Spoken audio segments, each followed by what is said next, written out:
Colorado Territory, September 1873. Sevens. The storm came in hard, chasing through cottonwoods and across dry earth like a cavalry charge from a forgotten war. Maribel Quinn stood at her doorway, kerosene lamp flickering in one hand, shotgun in the other. She listened to the wind rattle the barn roof and felt the shift in the ground. Something was wrong. Her children were asleep upstairs. Ben, age 7, with his toy horse. Clara, 5, curled beneath her patchwork quilt. And Ruthie, just 2, in the crib her father never finished. Then came the sound. A thud. Sharp. Low. From the barn. Maribel didn't hesitate. Her boots hit the porch with purpose. She crossed the muddy yard as rain pelted her shoulders. She kicked the barn door open, lantern light slicing through shadow. Inside, the cows shifted nervously. Something moved near the back wall. "Don't move," she warned, shotgun raised. A figure staggered forward. Coat torn, beard thick, blood and mud clinging to him. He looked half dead. Then he whispered her name. "Mari." "Sevens." She froze. "It's me. I kept the ring." "Sevens." Her grip faltered. The light caught his face. No, it couldn't be. "Jonas Ray died 11 years ago," she said, cold. He coughed. "I didn't die. I was left." "Sevens." He reached into his coat and pulled out a cloth bundle.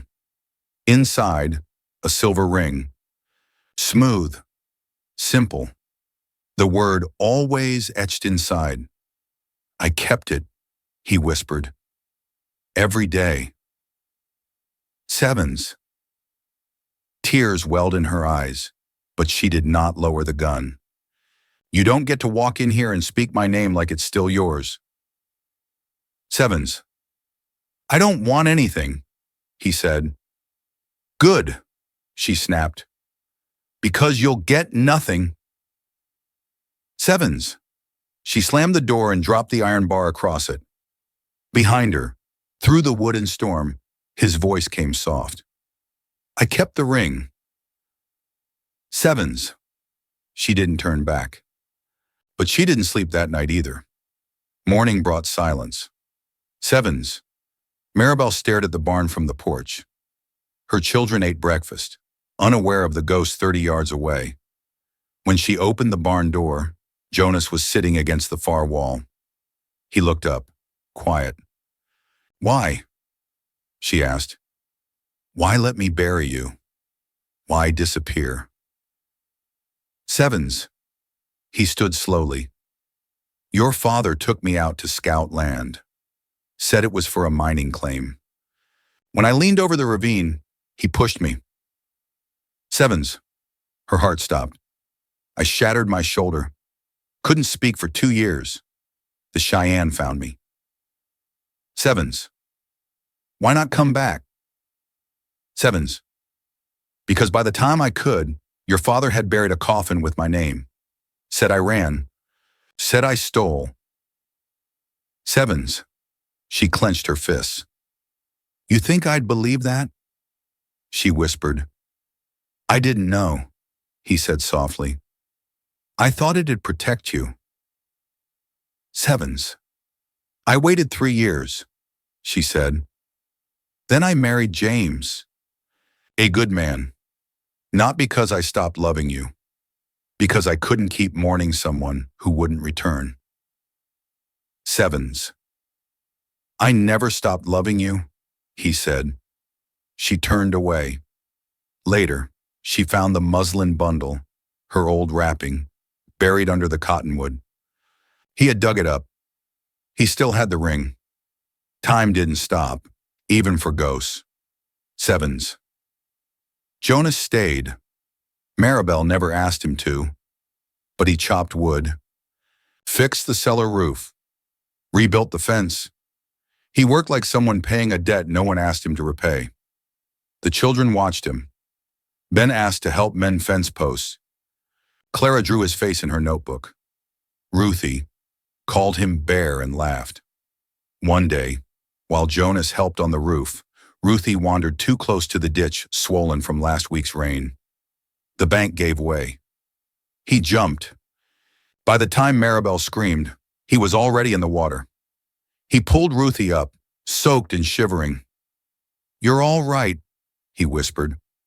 Maribel fell to her knees. Tears she hadn't shed in years came pouring out. That night, Ruthie curled up in his lap as he told a story about a gentle bear who protected lost children. And Maribel watched. But peace doesn't last in the West. Sevens. 1 week later, a man arrived. Polished boots, silver-tipped cane. "Clay Devlin. I'm here about the land," he said, waving a document. "This ranch belongs to me." Sevens. "No," Maribel said. "Yes," he replied, calm and cruel. "Your father forged the claim. This paper's real. You've got 1 week to leave, or bury another man on it." Sevens. He tipped his hat and rode off. Jonas stepped forward. "I'll take the fight to him." Sevens. "No," Maribel said. "We stay. This land is my children's. My mother's buried here. He doesn't get it." Sevens. That night, Jonas left quietly. He walked into Devlin's estate carrying only a bottle and a letter. "This is a sworn statement," he said, "signed by one of the men who saw the forgery. If you push this, I'll take it to Denver." Sevens.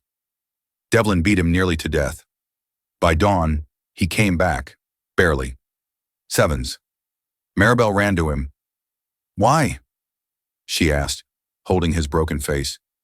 "Because you said you wouldn't run," he whispered. "So I couldn't either." Sevens.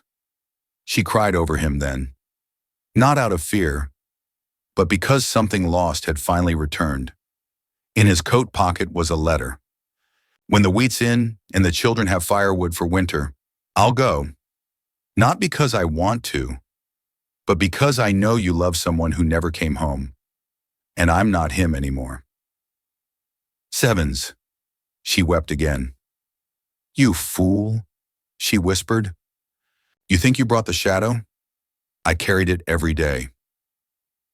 Sevens. The law sided with truth. Sevens. It took weeks, but the court ruled in her favor. The deed had been forged. Maribel Quinn was the rightful owner. Devlin didn't show his face again. Seasons passed. Sevens. Jonas built a swing for Ruthie, helped Clara plant roses, rode fence lines with Ben. He never asked for a place. He never claimed anything. He just stayed. And slowly, so did Maribel's heart. One evening, as the sun dipped low, she sat beside him on the porch. "You didn't come back for me," she said. He blinked. "You came back for them, for what you lost." Sevens. "I stayed because I didn't want to lose again," he replied. She nodded. "I lost you once. Now I get to choose again." Sevens. Jonas waited. She smiled, eyes full. "I choose to stay." Sevens. Spring came late that year. Sevens. The town gathered for the Jubilee. First celebration in years. Bunting on porches. Kids running wild. The fiddlers played again. Maribel stepped onto the square in her mother's old ivory dress. Worn but proud. She reached for Jonas's hand. "Come up here." "Sevens. Mari," he whispered. She turned to the crowd. 20 years ago, I lost someone. They told me he ran or died.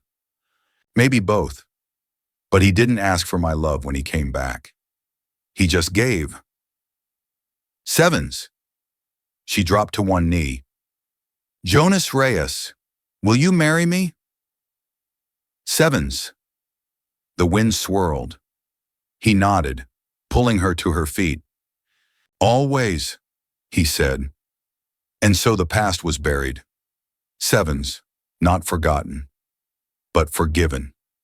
The children laughed through wheat fields. The wind no longer carried ghosts. And in the heart of Colorado, love rose again, from the earth it was once buried in.